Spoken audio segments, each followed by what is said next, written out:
नमस्कार। चलिए आज की क्लास को लास्ट क्लास से ऐड करते हुए हम लोग आगे बढ़ते हैं। ठीक है, ध्यान से समझ के चलिएगा।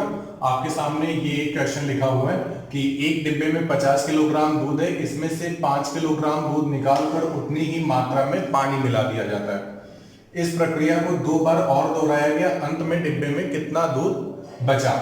आपसे क्या बोला है, कहने क्वेश्चन के आप कहने का बस मतलब समझिए। आप क्या करिए, आप सिर्फ क्वेश्चन के कहने का मतलब समझिए। ठीक है, अगर आपको क्वेश्चन के कहने का मतलब अच्छे से समझ में आ गया तो फिर आप आराम से क्वेश्चन को कर लेंगे।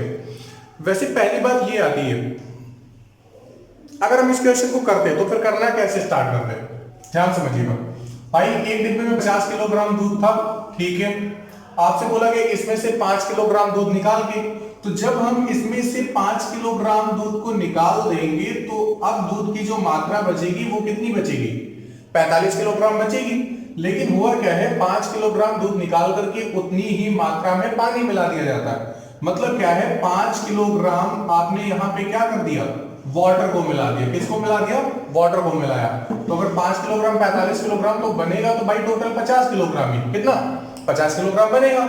लेकिन है क्या, आपसे बोला गया इस प्रक्रिया को 2 बार और दोहराया गया।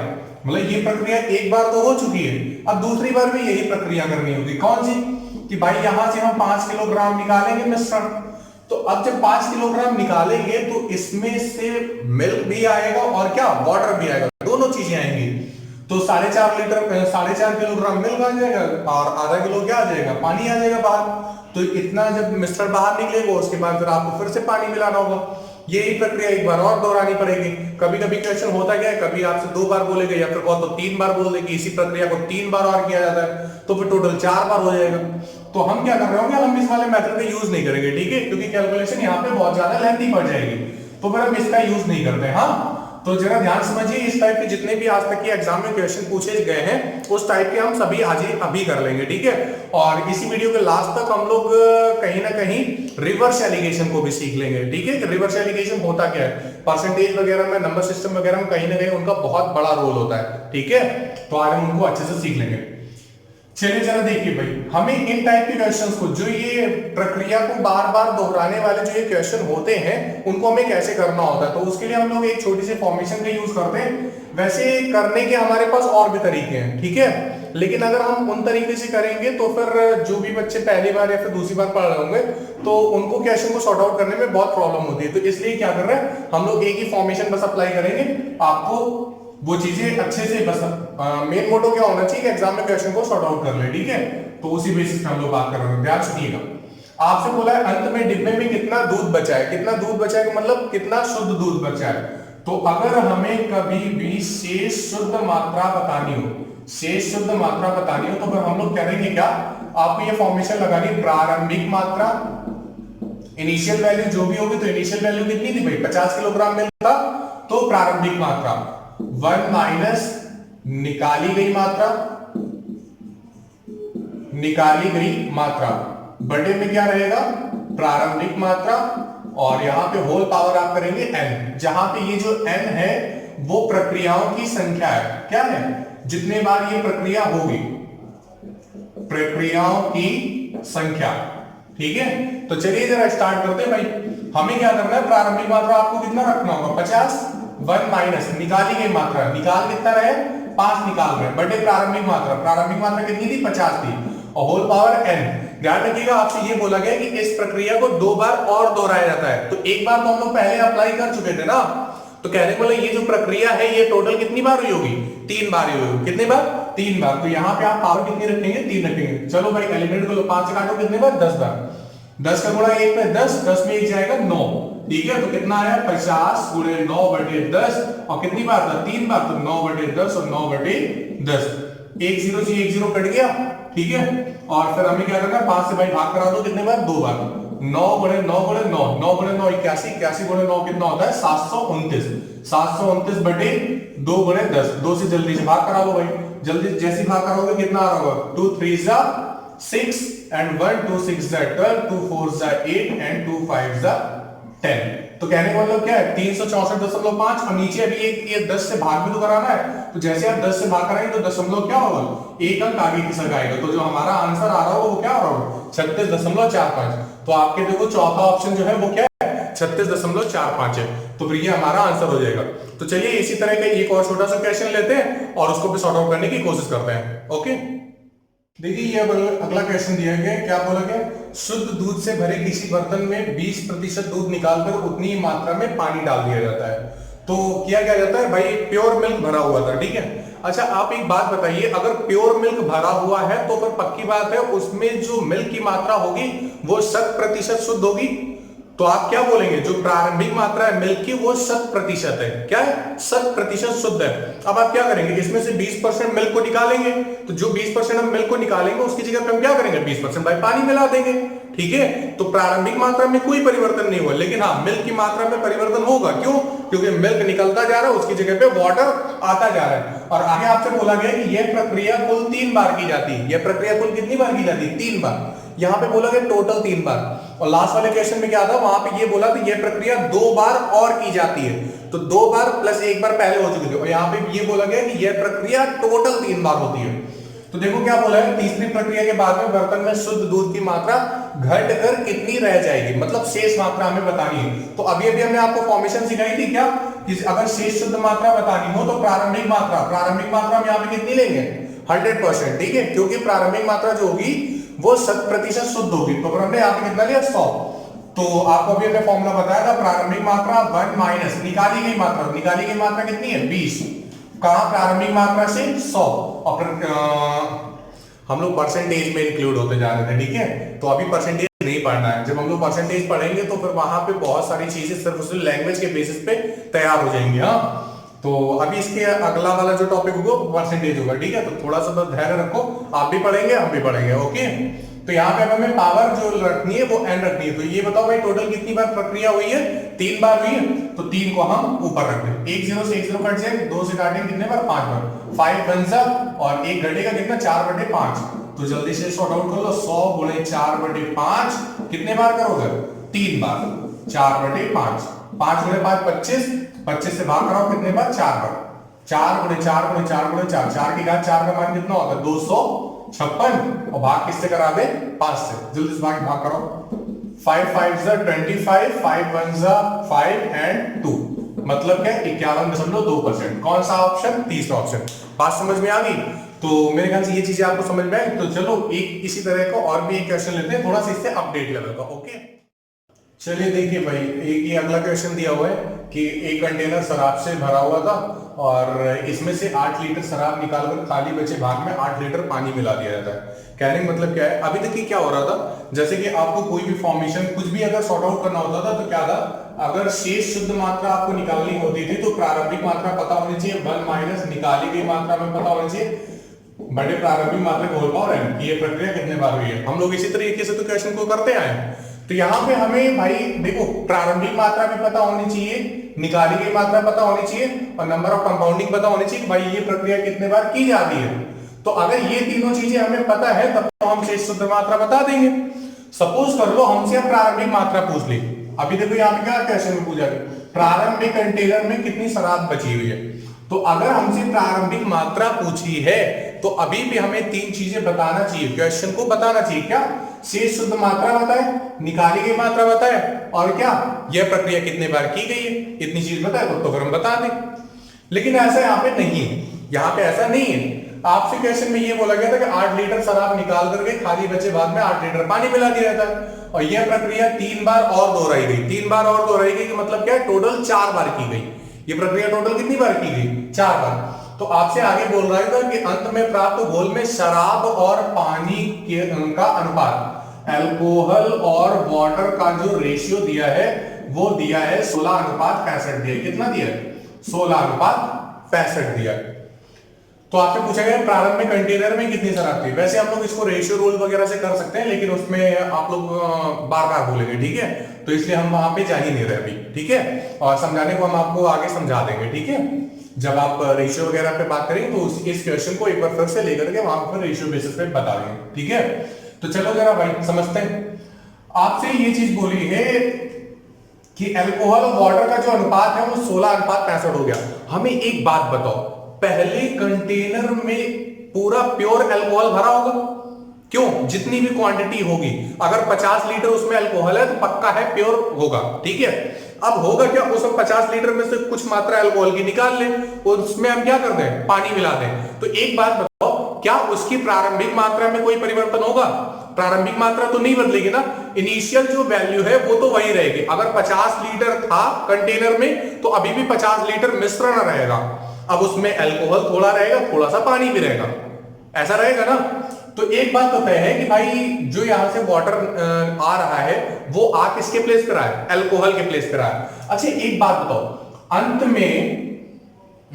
में प्राप्त घोल में शराब तथा पानी का अनुपात 16:65 है। तो अल्कोहल कितनी? 16 यूनिट। अगर हम ये बोले कि अल्कोहल 16 यूनिट है तो वाटर कितना होगा? 65 यूनिट होगा। वाटर कितना होगा? 65 यूनिट। अच्छा ये जो वाटर 65 यूनिट आया है वो किसके प्लेस पे आया है? अल्कोहल के प्लेस में ही तो है।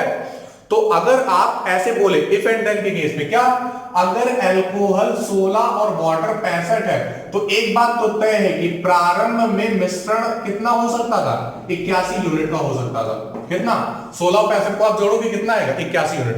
कहने का मतलब ये है अगर 81 यूनिट पहले शराब होती तो टोटल 4 प्रक्रियाओं के बाद में अल्कोहल और वाटर का अनुपात कितना हो जाता? 16:65 हो जाता। ठीक है, बात क्या आती है, हम लोग सॉर्ट आउट कैसे करें, ध्यान समझिएगा, ठीक है। अच्छा आपने ये चीज पढ़ी है कि अगर हमें शेष शुद्ध मात्रा निकालनी हो, क्या शेष शुद्ध मात्रा निकालनी हो तो हमें ये फॉर्मूला लगाना पड़ेगा। अब हमसे यहाँ पे प्रारंभिक मात्रा पूछी, प्रारंभ में कंटेनर में कितनी शराब थी और वो चीज आपको दी नहीं है। तो हम एक काम करते हैं, हम लोग प्रारंभिक मात्रा को यहाँ पे मान लेते हैं कि क्या है? पी है। यहाँ पे हम लोग मान लेते हैं प्रारंभिक मात्रा कितनी है? पी मान लिए। तो सुनो भाई, प्रारंभिक मात्रा पी 1 माइनस निकाली गई मात्रा कितनी? 8 बटे प्रारंभिक मात्रा कितनी? पी और होल पावर n, मतलब नंबर ऑफ कंपाउंडिंग। तो कंपाउंडिंग कितने बार हुई है? 3 बार और दोहराई जाती है। तो एक बार पहले हो चुकी है और 3 बार और की जा रही, मतलब टोटल कितनी बार है? 4 बार। अच्छा एक बात बताओ, ये जो है ये क्या आया है? ये शेष अल्कोहल आई है, शेष शुद्ध अल्कोहल आई है। तो अगर आप इसको बराबर करना चाहो 16 की करें, लेकिन नहीं कर सकते। क्यों? क्योंकि ये आनुपातिक स्थिति है। अगर आनुपातिक स्थिति है तो हम अनुपात में रखेंगे। तो चाहे तो आप शेष शुद्ध अल्कोहल और वाटर का अनुपात रखो। अच्छा जरा ध्यान समझिएगा, ठीक है। हम आपको एक्सप्लेन करके समझा रहे ताकि मेरे समझाने के बाद में आपके माइंड में किसी भी तरह का क्वेश्चन ना उठे, ठीक है। और बाई चांस अगर उठता है तो फिर आप कमेंट बॉक्स में डालो या फिर मेरे व्हाट्सएप नंबर पे या फिर मेरे टेलीग्राम चैनल पे डाल सकते हो, ठीक है। फेसबुक पे भी कहीं भी क्वेश्चन छोड़ोगे आपको थोड़ी देर में सीन हो करके कुछ बहुत देर में आपको उसका सॉल्यूशन मिल जाएगा, ठीक है। तो परेशान मत हो। ऊपर हमने अल्कोहल रखना है और नीचे हमें क्या करना है? वाटर रखना है। अच्छा एक बात बताओ, जो वाटर आएगा वो प्रारंभिक मात्रा में से इस शेष मात्रा को घटा के तो आएगा, इसी को तो हम यहां रखेंगे। लेकिन अगर आप यहां पे इसको रख दोगे तो पी में से पी को आप कॉमन करोगे वगैरह वगैरह, मतलब क्वेश्चन यहां से बहुत ही ज्यादा लेंथी बन जाएगा, बहुत ही ज्यादा टिपिकल बन जाएगा। तो एक बात होता है, हम ये चीज करेंगे नहीं। हम यहाँ पे नीचे क्या करेंगे? हम यहाँ पे नीचे वाटर को नहीं रखेंगे। हम यहाँ पे नीचे क्या करें? वाटर को ना रखें। वाटर की जगह पे हम टोटल रख लें, अल्कोहल और वाटर का टोटल। तो अल्कोहल और वाटर का टोटल कितना है? 81 यूनिट। तो हमने ऊपर अल्कोहल रखा है 16 क्यों रखा है? क्योंकि ये देखो शेष शुद्ध अल्कोहल है, क्या? P 1 माइनस 8/P की होल पावर 4। ये क्या था? ये शेष शुद्ध अल्कोहल थी, शेष मात्रा किसकी? अल्कोहल की।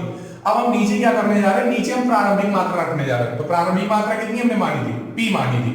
कितनी मानी थी? P। और हमारे हिसाब से अनुपातिक हिसाब से अगर टोटल मात्रा देखेंगे प्रारंभिक तो फिर कितनी होगी?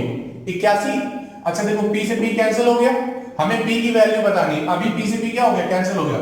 इस पावर 4 को हम उधर भेजेंगे तो 1 माइनस 8/P इक्वल्स टू 2/3 आ जाएगा।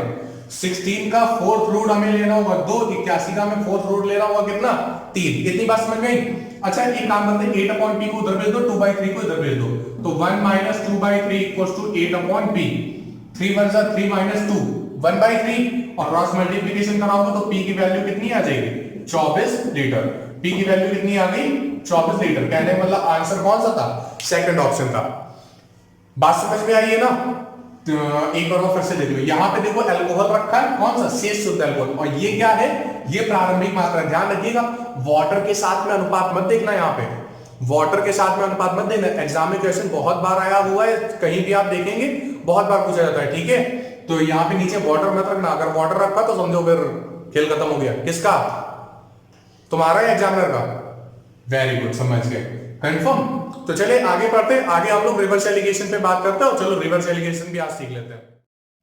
चलो देखो, अब ये आ गया रिवर्स एलिगेशन, ठीक है। बहुत इंपॉर्टेंट टॉपिक है, बहुत इंपॉर्टेंट यहाँ से क्वेश्चन बनते हैं, ठीक है। और जितने भी क्वेश्चन हम लोग लेंदी अगर सिंप्लीफाई करके करेंगे तो जहां पे वहां हमें बहुत ज्यादा टाइम लग रहा होगा, तो यहाँ पे बहुत ज्यादा अच्छे से टाइम बच जाता है। एक्चुअल में अगर हम साफ साफ बात बताना चाहें तो एलिगेशन प्रोसेस जो है वो सिर्फ रिवर्स एलिगेशन के लिए ही बना हुआ है। रिवर्स एलिगेशन में क्वेश्चन इतना लेंदी ना हो पाए, इसलिए इसे हम लोग क्या कर लेते हैं, यहाँ पे शॉर्ट कर लेते हैं, ठीक है।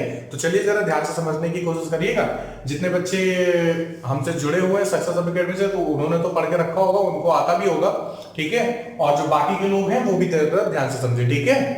आप भी सक्सेस एकेडमी से जुड़े हुए हैं, ठीक है। जरा ध्यान समझने की कोशिश करिएगा। आपसे बोला गया एक व्यक्ति 180 रुपए प्रति किलोग्राम की चाय को, ये 180 रुपए प्रति किलोग्राम की चाय थी, और दूसरी क्या थी, दूसरी 200 रुपए प्रति किलोग्राम की चाय थी। दूसरी 200 रुपए प्रति किलोग्राम की चाय के साथ में 5:3 के साथ में 5:3 के अनुपात में मिलाता है। कहने का मतलब क्या है, अगर पहले प्रकार की 5 यूनिट मिलाएगा तो दूसरे प्रकार की कितनी मिलाएगा, 3 यूनिट। तो यहां पे इनकी मात्राओं का अनुपात दे रखा है, क्या दे रखा है, इनकी मात्राओं का अनुपात दे रखा है। अच्छा, आपने एलिगेशन प्रोसेस अच्छे से समझ के रखा है क्या? पहले प्रकार की मात्रा, पहले प्रकार का रेट इधर, दूसरे प्रकार का रेट इधर, और यहां पे हम लोग रखते थे मिश्रण का रेट, मिश्रण का रेट रखते थे। कहने का मतलब क्या, अगर ये पहले प्रकार का सीपी है तो ये दूसरे प्रकार का सीपी होगा, और ये किसका सीपी होगा, मिश्रण का सीपी होगा, मिश्रण का कॉस्ट प्राइस होगा, क्रय मूल्य होगा, ठीक है। तो जरा ध्यान समझो भाई, 5:3 के अनुपात में मिला करके बने हुए मिश्रण को 210 रुपए प्रति किलोग्राम की दर से क्या कर रहा है, बेच रहा है। अच्छा भाई, बेचने की बात बाद में आती है, बेचने की बात क्या है, बाद में आती है। पहले हमें ये तो पता होना चाहिए कि एक्चुअल में हम कुछ 180 का लाए हैं, कुछ हम लोग 210 का कितने का लाए, अच्छा 200 का लाए थे, कुछ 180 का लाए और कुछ 200 का लेके आए। तो एक्चुअल में हमें पड़ा कितने का, एक्चुअल में हमें कितने का पड़ा है, एक बात तो तय है, 180 से ज्यादा की पड़ेगी और 200 से कम की पड़ेगी, तो हमें वो रेट निकालना। चलो और निकालते हैं।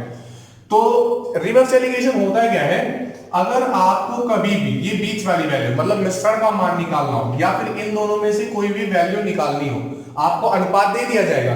इन तीन में से अगर कोई भी एक मान निकालना होगा, कोई भी एक मान निकालना होगा, तो फिर आप उसे रिवर्स एलिगेशन से लगा सकते हो। अब बात आती है रिवर्स एलिगेशन होता क्या है, तो चलो भाई समझो।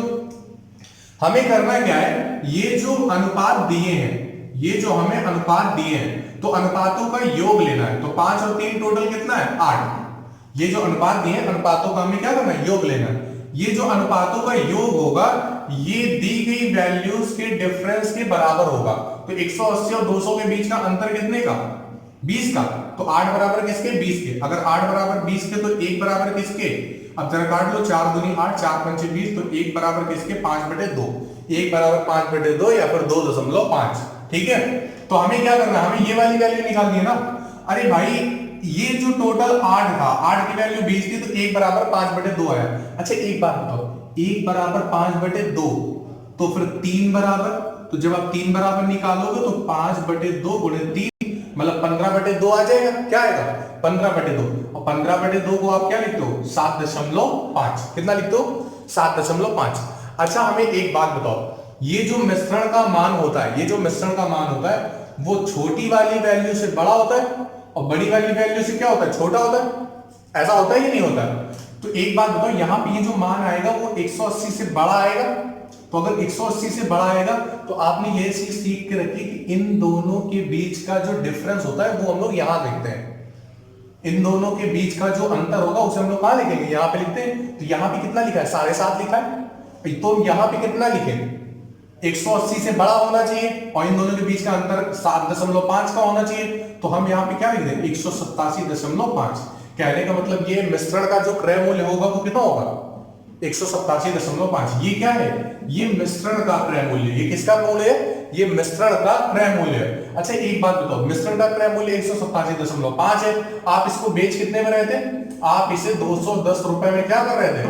बेच रहे थे। क्या कर रहे थे? 210 रुपए में हम इसे बेच रहे थे। आपसे क्या पूछेगा? आपसे पूछा है उसका लाभ प्रतिशत। क्या पूछा गया? उसका लाभ प्रतिशत। तो प्रॉफिट एंड लॉस तो हमें आगे पढ़ना है, लेकिन आपको इतनी चीजें तो आती होगी। चलो जल्दी से देखो भाई, सीपी 187.5 और एसपी कितना? 200। तो फिर देखो भाई लाभ कितने का है? लाभ कितने का? 22.5 का। डिफरेंस देख लो भाई, कितने का है अंतर? इधर 10 का, इधर 12.5 का। टोटल अंतर कितने? टोटल लाभ कितने? 22.5 का। लाभ जो होता है वो हमेशा सीपी से होता है। तो सीपी कितना है? 187.5। जहां से होगा वो नीचे चला जाएगा। और प्रश्न बदलने के लिए क्या करता है? 100 का गुणा, दशमलव से दशमलव कट जाएगा, जो जिससे कट रहा है जल्दी से बस काटना शुरू को। 25 से काटोगे कितने बार? 9 बार। और यहां पे भी जरा 25 से काट लो। 25 से काटोगे 7 बार जाएगा 175। उसके बाद फिर कितना आएगा? 12 आएगा। 12 125, 25 पंचे, ठीक है। 25 से काटोगे 3 बार, 25 से काटेंगे 4 बार, 3 से काटेंगे 3 बार, और 4 3 12। तो 12% हमारा क्या आ गया? आंसर। नहीं आया? बात समझ में आ गई? अच्छा चलो, अच्छा आप अगर हम इधर वाले से ना करना चाहते हैं, हम अगर इस वाली वैल्यू से करना चाहते हैं, तो फिर हम क्या करते हैं? चलो जरा इसको भी जरा समझ लेते हैं। तो हम एक काम करते हैं, हम इसको भी पूरा हटा देते हैं, ठीक है। अभी हमने इसको पूरा हटा दिया, तो फिर अभी हमें करना क्या है? इसको भी हटा देते हैं। 1 बराबर 5/2 के, तो फिर हम जरा 5 बराबर निकाल लें। 5 बराबर निकालने के लिए 5 से गुणा कराएंगे, मतलब 25/2। और 25/2 का मतलब क्या हो जाता है? 12.5। तो ये जो मिश्रण का जो मान आएगा वो 180 से बड़ा आएगा और 200 से छोटा आएगा। अच्छा, जब 200 से यहाँ पे छोटा आएगा और इन दोनों के बीच का जो अंतर होगा, इन दोनों के बीच का जो अंतर होगा वही तो हम लोग यहाँ लिखते थे, तो 12.5 ही तो अंतर होगा। तो 200 से छोटा होना चाहिए और अंतर 12.5 का होना चाहिए। तो हम कितना लिखेंगे? 187.5, क्योंकि इन दोनों के बीच का जो अंतर होगा वो 12.5 ही तो होगा। तो 187.5 की खरीदी थी और 210 की बेच दी। कितने का लाभ? कहां से? प्रश्न बदलने के लिए 100 का गुणा 100 का भाग करते हैं, आपको अच्छे से पता है, ठीक है। तो मेरे ख्याल से अभी ये सॉर्ट आउट कर चुके हैं, ठीक है। मेरे ख्याल से आपको इतनी चीजें समझ में आ गई होंगी। तो चलिए अब आगे हम लोग बढ़ते हैं।